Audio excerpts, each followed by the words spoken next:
Chers compatriotes et autres citoyens du monde, épris des idéaux de paix et de développement, au pays de Simon Kimbangu, de Patrice Lumumba, du maréchal Mobutu, de Mzee Kabila et de Etienne Tshisekedi, nous vous disons bonjour ou bonsoir selon votre zone de localisation et d'audience. Nous, c'est Nouveau Grand Zaïre TV, dont les animateurs, notamment votre serviteur, ont opté de faire un peu de la différence. Ayant constaté que la vie des États et des nations ne se limite pas seulement à l'actualité, au niveau du Nouveau Grand Zaïre, comme chaîne YouTube, nous avons décidé, nous avons opté de nous appesantir surtout sur l'histoire et le développement. Nous estimons que c'est en scrutant le passé que les dirigeants des États et les peuples peuvent mieux orienter la vie de leur État vers un avenir meilleur, donc vers le développement. Voilà. Donc, nous allons faire un peu de différence, comme vous allez le remarquer. Et nous serons moins en moins présents sur l'actualité, mais nous mettrons beaucoup plus d'accent sur l'histoire et le développement. Voilà. Aujourd'hui, nous allons plancher sur le concept Nouveau Grand Zaïre, qui a donné le nom à notre chaîne de télévision Nouveau Grand Zaïre TV.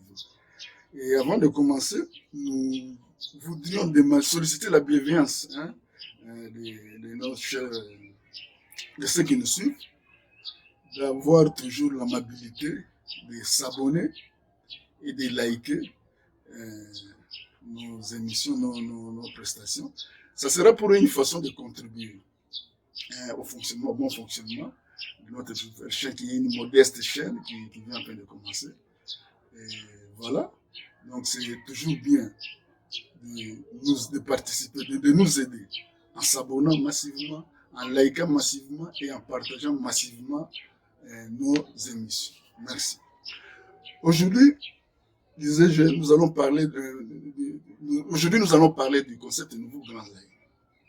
Et cette émission, l'émission d'aujourd'hui, aura trois sous-thèmes.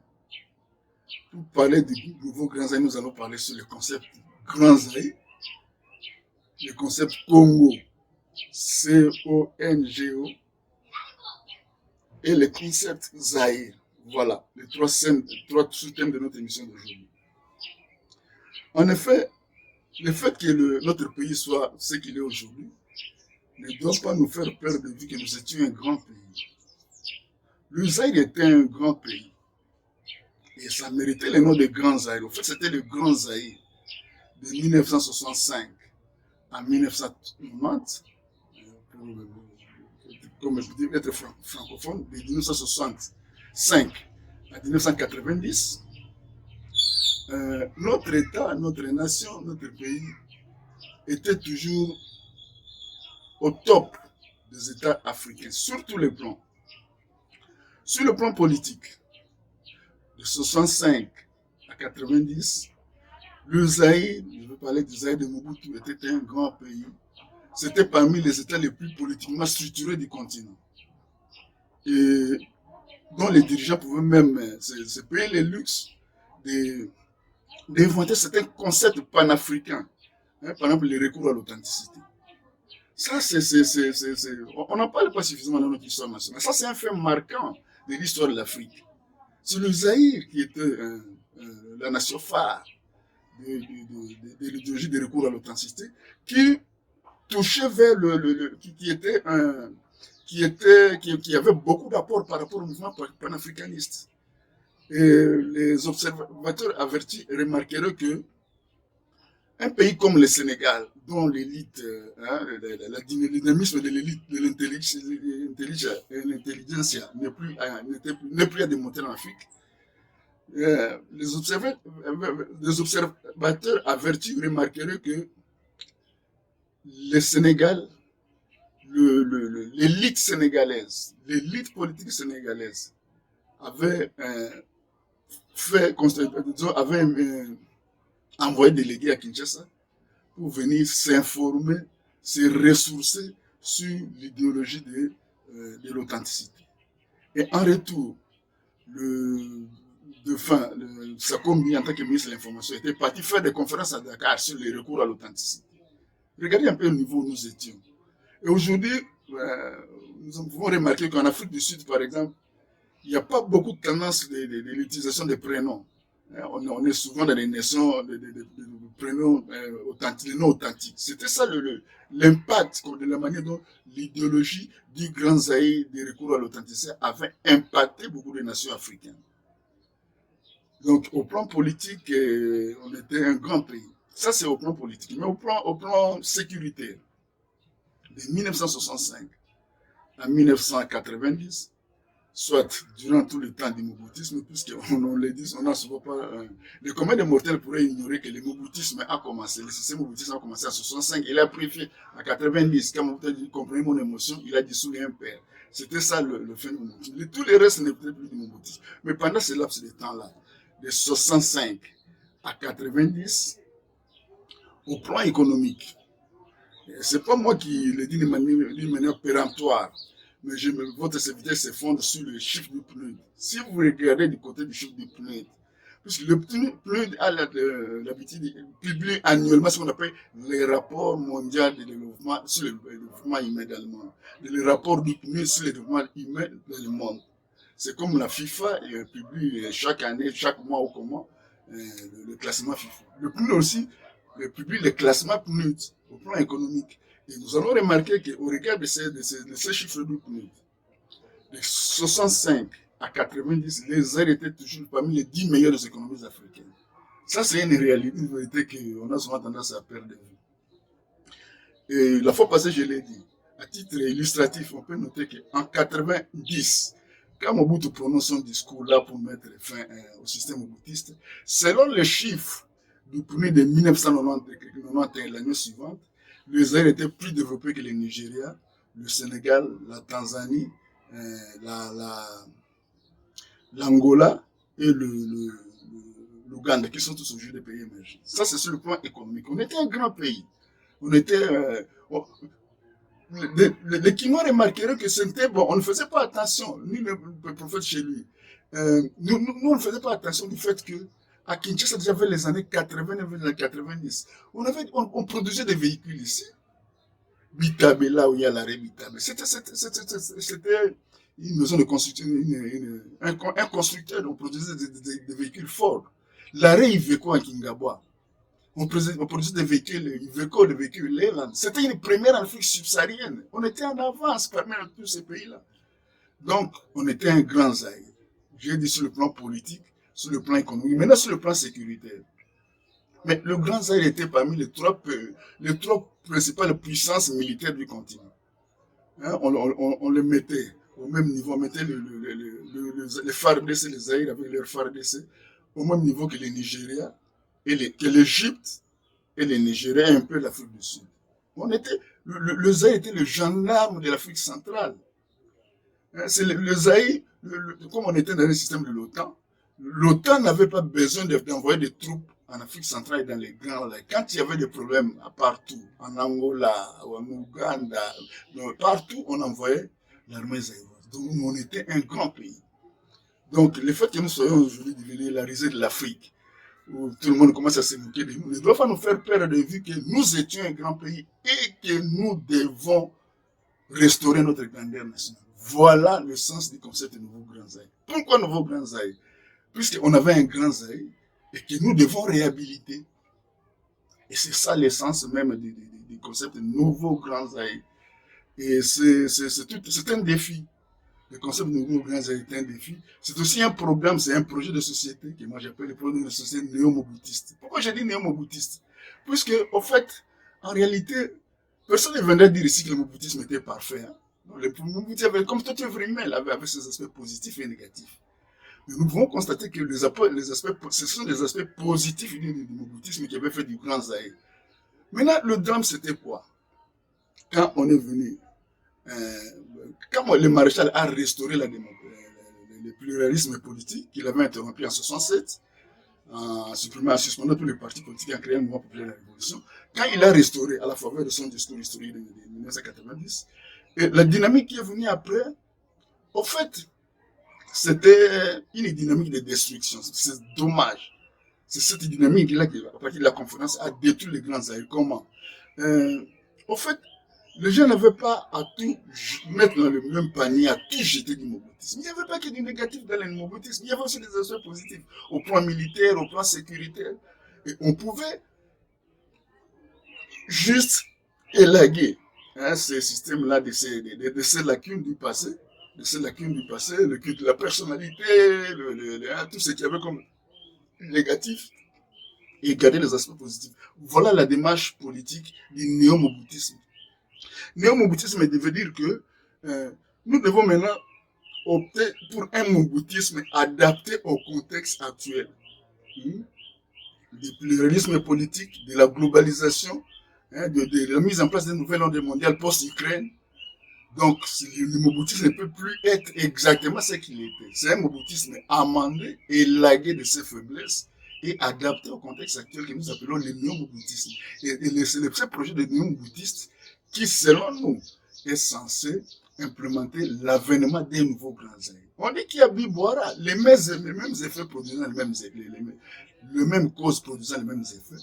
Si nous faisons exactement, presque, ce que le président Mobutu avait fait de 65 à 67 pour transformer la très chaotique RDC de Joseph Katsavubu et de Patrice Lumumba à ces pays qui étaient notre nation, 1967, ces grands pays que tout le monde enviait. Beaucoup de compatriotes africains se présentaient.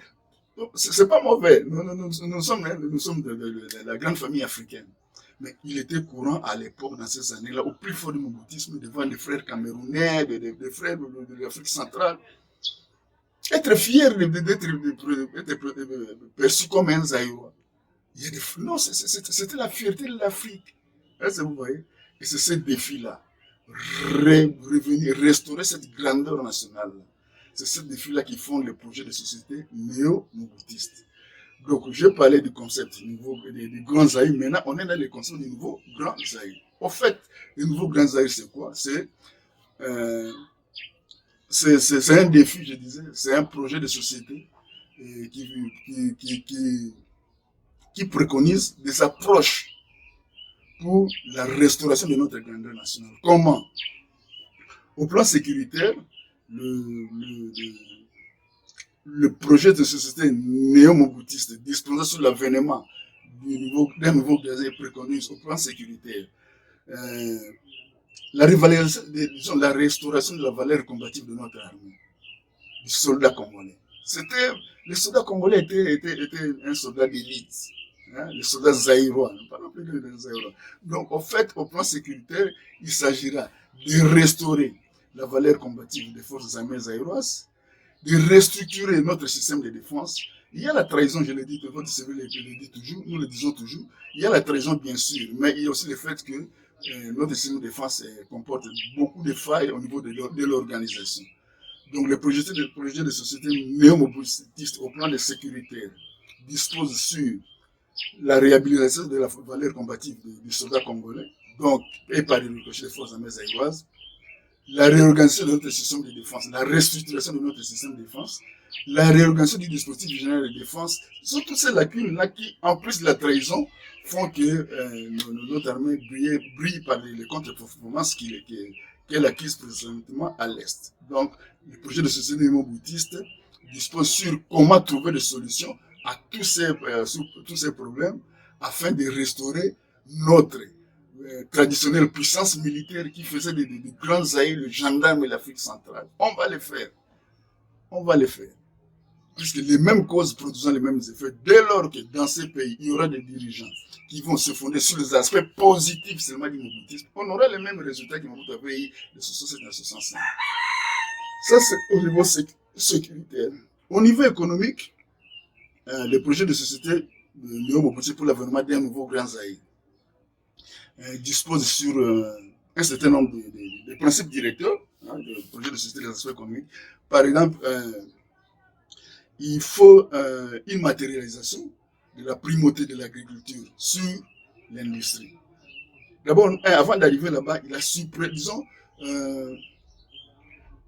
nous devons les dirigeants des nouveaux grands Aïe vont se distinguer par le fait qu'ils ne vont plus commettre la même erreur qu'avaient commis les Mobutistes, les Mobutismes, en pensant que les institutions de Bretton Woods peuvent faire le développement de notre pays. Voilà.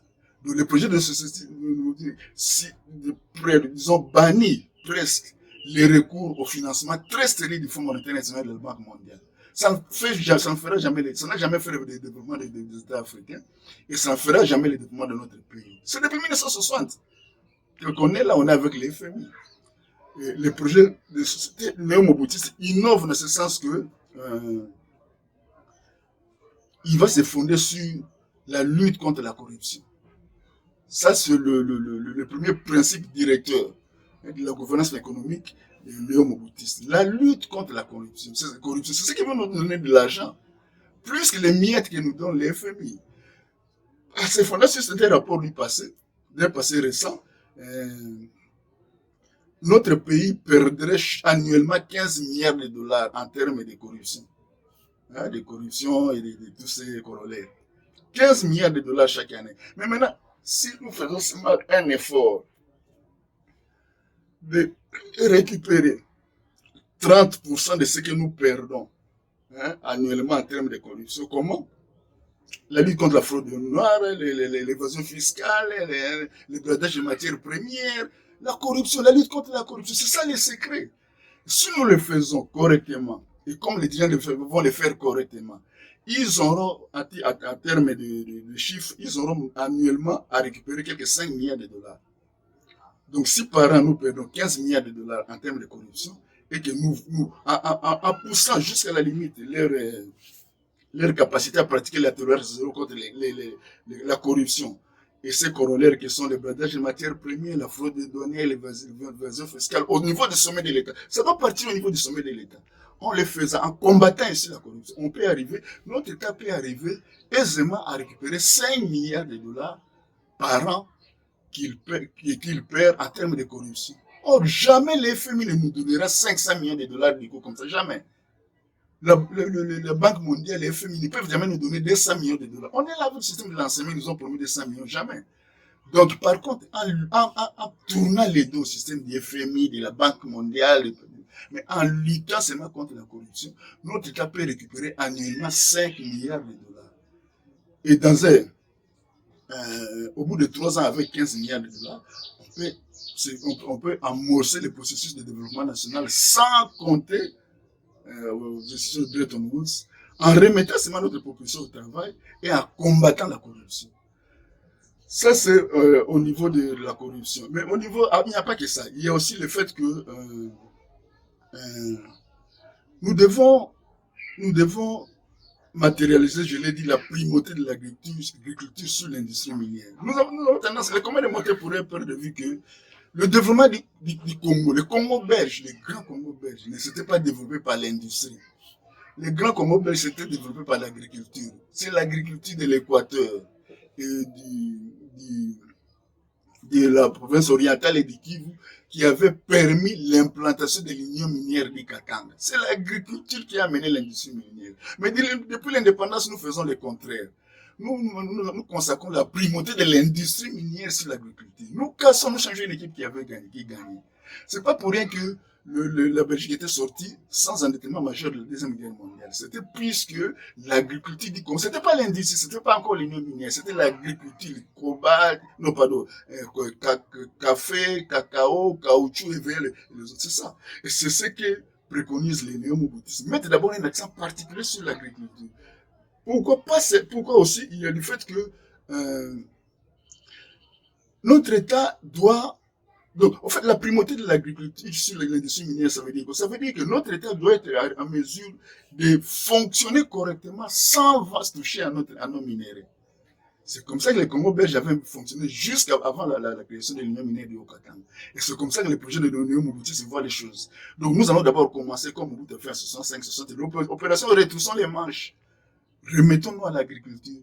Et dès que nous saurons ce qui est faisable, les mêmes causes produisant les mêmes effets, ce sont les mêmes Congolais qui en 65, de 65 à 67, avaient relancé dans notre agriculture. Nous avions une agriculture dans ces pays. On ne dit pas assez. Les hommes les plus riches à l'époque de Mobutu, ce n'étaient pas des députés, ce n'étaient pas des ministres, ce n'étaient pas des capitaines d'industrie, c'était des agriculteurs. Ils avaient comme nom Mbemba Saolona, domaine de Katale, les Ngeza. Ils avaient des compagnies, ils avaient des avions.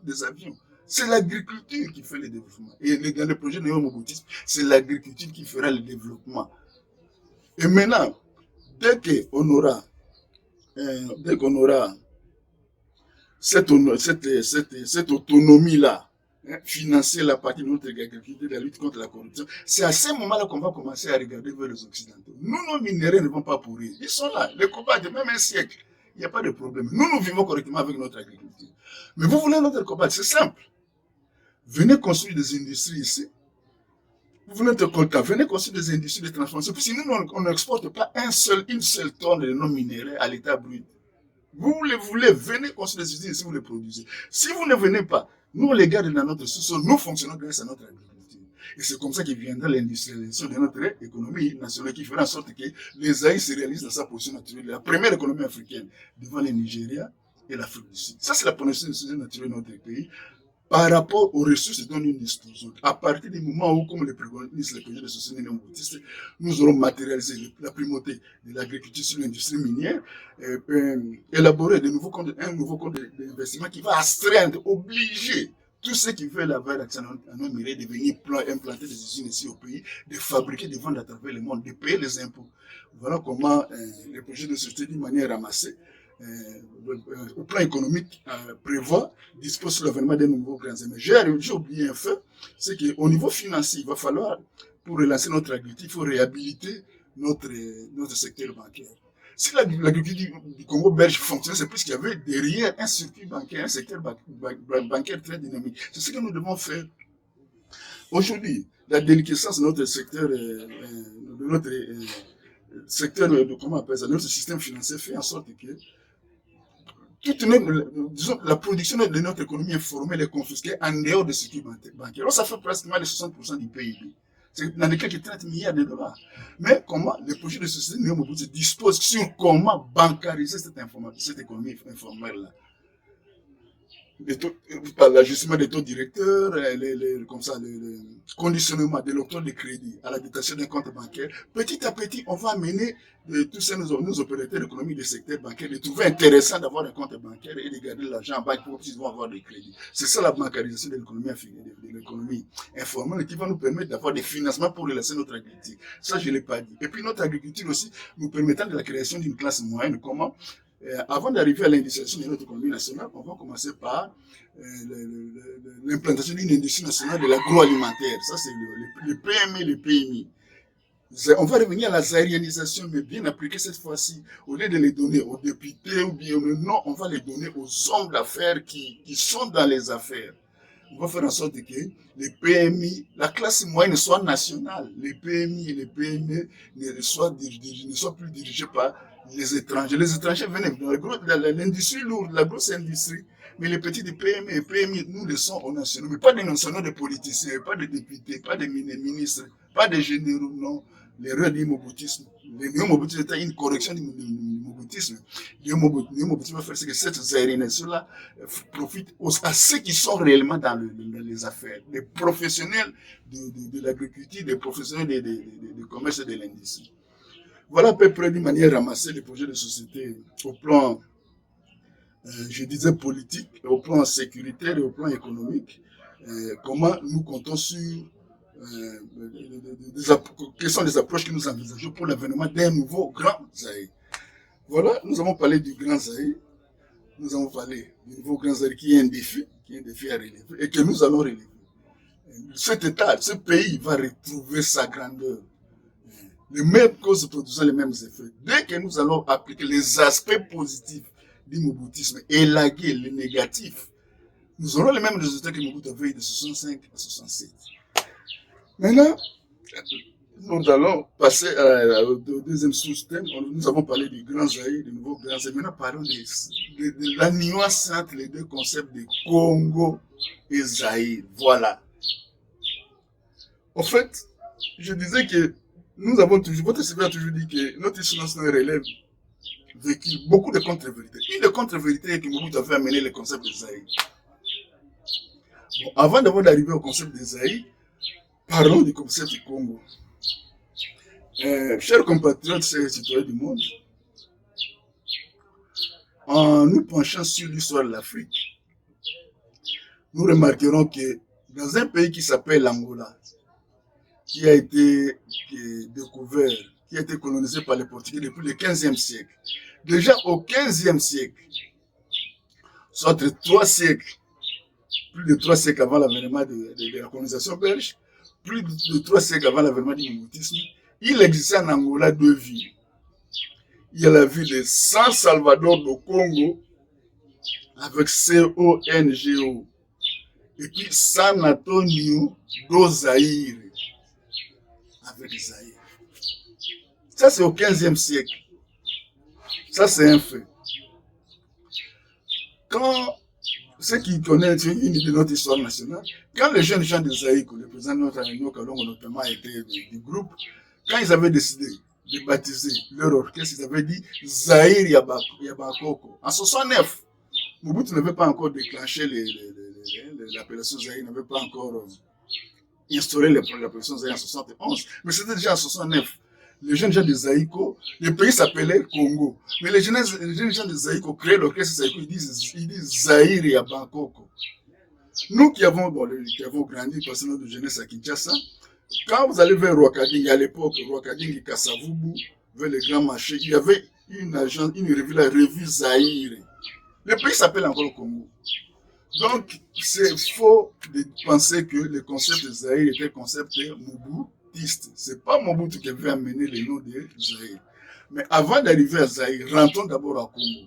J'avais dit qu'en Angola, déjà au 15e siècle, vers le 15e siècle, il existait en Angola 2 villes qui s'appellent, jusqu'aujourd'hui normalement, San Salvador do Congo et puis San Antonio do Zaïre. Voilà les 2 concepts. Le Congo, C-O-N-G, se rapporte à un territoire, non à un fleuve. Le Zaïre se rapporte au fleuve que nous appelons habituellement le fleuve Congo. Non, le fleuve ne s'appelle pas le fleuve Congo. Ce fleuve a été découvert par les Portugais, par Diego Cao au 15e siècle, et qu'il avait baptisé Zaïre. C'est ainsi que les vrais connaisseurs des réalités africaines qui étaient les Portugais appelaient déjà ce fleuve-là Zaïre. Au 15e siècle, le fleuve que nous appelons habituellement Congo ici, il s'appelait Zaïre.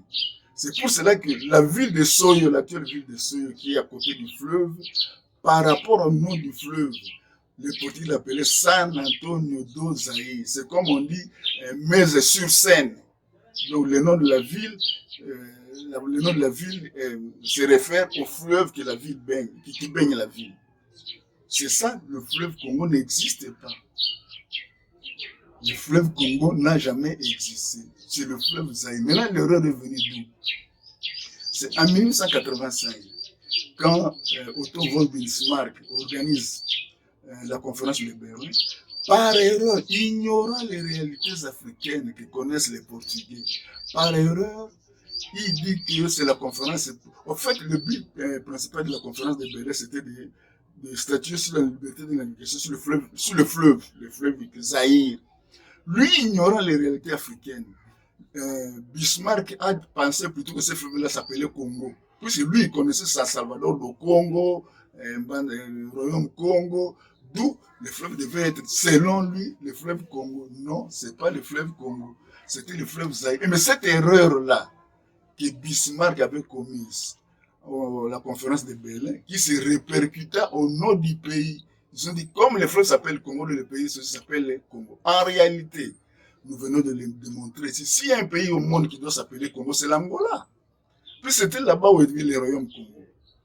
Le Bas-Zaïre, notre actuel Bas-Congo n'était qu'une périphérie, une zone périphérique, comme le Congo-Brazza. C'était des fiefs périphériques du royaume. Mais le royaume Congo, avec sa capitale, s'est trouvé en Angola. Donc, s'il y a un pays qui doit s'appeler Congo avec son ONG, c'est l'Angola. La preuve est qu'il existe juste aujourd'hui en Angola une ville qui s'appelle San Salvador do Congo. C'est comme Santiago de Chili. Sao Paulo de Brésil, c'est clair. Mais Mobutu n'a fait que corriger cette erreur-là que le Bismarck avait commis, la conférence de Berlin, et que le Léopold II et tous les autres sont venus avaliser, ils ont venu crédibiliser. Donc, la vraie appellation de notre pays, ce n'est pas le Congo. S'il y a un pays qui doit s'appeler Congo au monde, c'est l'Angola, là où il y a la ville de San Salvador do Congo. Et c'est là où se trouvait le royaume Congo. C'était pas chez nous. Chez nous, il y avait l'Empire Cuba, l'Empire Lunda, à part les Bazaï, l'actuel Congo central. Tout le reste, c'était notre empire. C'était pas le royaume Congo. Le royaume Congo, c'était un royaume angolais. Les historiens savent que pour trouver des vestiges du royaume du Congo, il faut aller au Portugal. Pas à Taverne à Bruxelles. Il faut aller dans les musées portugais. Pourquoi? Parce que c'est une histoire des Portugais. Voilà, Mobutu a remarqué que ce nom-là de Congo, c'est une appellation de souche étrangère. Et il s'est référé à notre appellation authentique. Pourquoi je dis authentique? Mais puisque c'est Diego Cao qui baptise le fleuve au nom du Zaïre. Et le nom du Zaïre, du fleuve, donne le nom du pays. Et on nous dira que Diego Cao avait commis une erreur, c'était une Zaïre. Mais c'est normal, Dieu ne se trompe pas. C'est là où je voulais en venir, chers citoyens et citoyens, chers compatriotes, chers citoyens du monde. Le mot Zaïre, hein, l'appellation Zaïre, est de souche biblique. Et c'est pourquoi nous remarquerons que ça c'est un des deux. Le terme Congo, hein, le terme Congo, est toujours lié à une aura de guerres, de destruction, de pillages, de guerres, de guerres. Nous sommes ici dans la Bible, Jean 1, Jean 1, le principe des verbes créateurs. C'est par la parole que Dieu créa le monde. Les mots, les noms que nous donnons aux villes, aux enfants, ont des charges. Les noms agissent. Quand vous optez de donner à votre enfant Makiadi, ou bien Tabou, ou bien Passi, ne vous étonnez pas qu'il puisse avoir une vie difficile. Et c'est comme ça que nous on remarquera que le nom Congo là, si nous fouillons notre histoire nationale, nous remarquerons que le royaume Congo avait été pillé 2 fois. Il avait été pillé une fois par les Portugais et une autre fois par les Bayaka. Pas loin de chez nous, le Congo-Brazza ici, c'est toujours un pays de guerre. On ne fait jamais une décennie au Congo sans une guerre. Et de 65 à 65, quand le pays s'appelait le Congo, il y avait toujours des guerres. Et depuis que nous sommes revenus, le Congo, on est toujours dans des guerres. Mais par contre, le Zaïre, c'est l'appellation de souche biblique. Je vais le dire ici, nous allons le montrer ici. Si vous allez à Ésaïe 18, versets 1 à 3, je parle à vous. Ésaïe dit, vous les messagers du roi, voguant sur des embarcations légères, allez vers ce peuple-là, ce peuple grand, cette nation redoutable, qui est au sud des fleuves d'Éthiopie. Une autre parenthèse, un autre mensonge, une autre contre-vérité de notre histoire, même de l'histoire de l'Afrique, qui a tendance à présenter l'Éthiopie comme le pays qui a comme capitale Addis Abeba. Non. Le pays qui a comme capitale Addis Abeba aujourd'hui s'appelait Abyssinie à l'époque des Romains. Ce n'était pas l'Éthiopie. Ce que les Romains appelaient Éthiopie, c'est la terre incognita qui se trouvait au-delà du Soudan et de l'Égypte. Au-delà de l'Égypte et du Soudan. C'est ça l'Éthiopie, c'est les Romains. À l'époque, on écrivait la Bible. Oh, quel est le pays qui se trouve au-delà du Soudan et de l'Égypte? C'est nous. Et ce pays-là est traversé par les fleuves. L'Abyssinie n'a pas traversé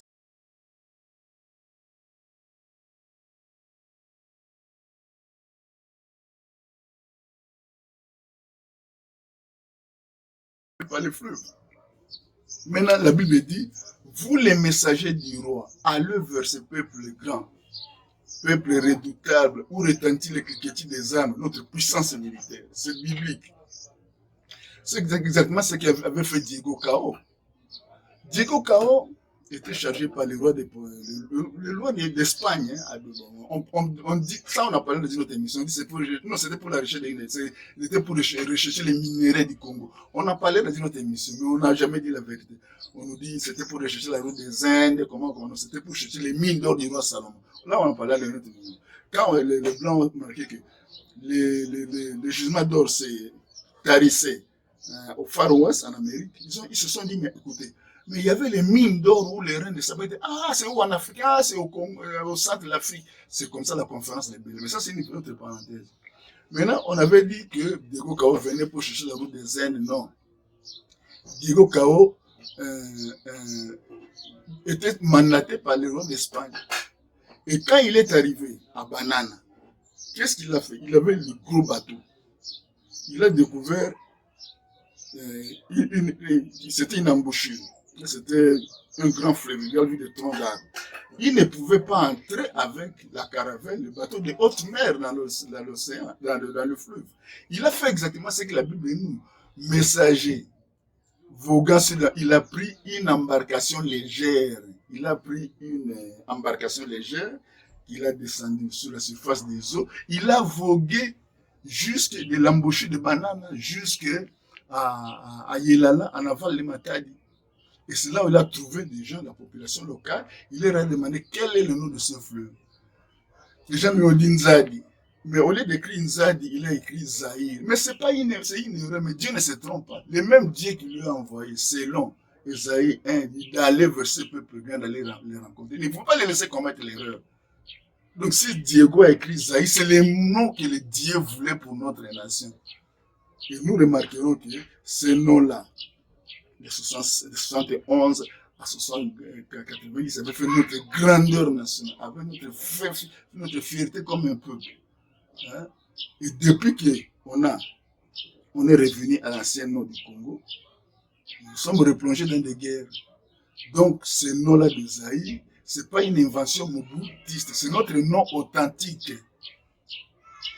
Beaucoup est venu trouver ça. Parce que les Portugais, déjà, ce fleuve-là, ils savaient qu'il s'appelait Zaïre. Ils ne commettaient pas la même erreur que Bergon Bismarck qui ne maîtrise pas les réalités africaines, qui pensent que c'est le fleuve Congo. Non, c'est le fleuve Zaïre. C'est pourquoi ils avaient baptisé la ville de Soyo San Antonio do Zaïre. C'est par rapport, comme on dit, Metz sur Seine. C'est ça. C'est ça l'appellation du Zaïre. Du fleuve qui a donné l'appellation. Non, c'est pas Mobutu qui a amené ça. C'est notre appellation authentique. Et c'est des souches bibliques. Je viens de les démontrer. Ésaïe 18, 1, 3. Vous, les messagers, vos gars sur des embarcations légères, allez rencontrer ce peuple-là. Diego Kawa a voqué sur une embarcation légère de Banana en aval de Matadi, de la localité de Yala, où il a rencontré ce peuple grand, le peuple zaïrois. Et il a baptisé ce fleuve-là au nom de Zaïre. Et c'est ça l'appellation authentique de notre nom. Qui Mobutu n'a fait que réhabiliter. Nous venons de le dire. Déjà au 15e siècle, ce fleuve-là s'appelait Zaïre. C'était plus de 4 siècles avant que les Belges n'arrivent, avant que le moboutisme ne soit instauré. Et même avant que Mobutu ne change les noms en 71, les jeunes gens de Zaïko, le pays s'appelait encore Congo, mais ils ont préféré nommer l'orchestre Zaïre à Bangkok. Donc, le nom-là de Zaïre n'a rien à voir avec le moboutisme. Ce n'est pas une invention moboutiste, c'est un nom authentique de notre pays et il est des souches bibliques. Et c'est pourquoi c'est nom-là qui va faire notre grandeur nationale, comme il avait fait de 71 à 90. Maintenant, dans le cas du néo-moboutisme, il fera, en fait, comment on appelle ça, c'est le principe biblique de Jean 1, 1. Hein, le verbe créateur, ce n'est pas le verbe que Dieu a créé le monde. Et ce nom de Zaïre, là, c'est ce qui va faire notre grandeur nationale. Le nouveau grand Zaïre, je le disais au début de l'émission, c'est aussi un défi, c'est un projet de société de restauration de notre grandeur nationale. Et cette grandeur nationale est des souches bibliques. Et Zaïre le dit. Vous, les habitants, regardez flotter la bannière du monde. Dans ces pays-là, où retentit les cliquetis des armes, dont le territoire est traversé par des fleuves. L'Éthiopie n'est pas traversée. Le seul territoire au monde qui est au sud de l'Éthiopie, donc du sud du Soudan et de l'Égypte, selon les Romains, et qui est traversé des fleuves, c'est notre pays.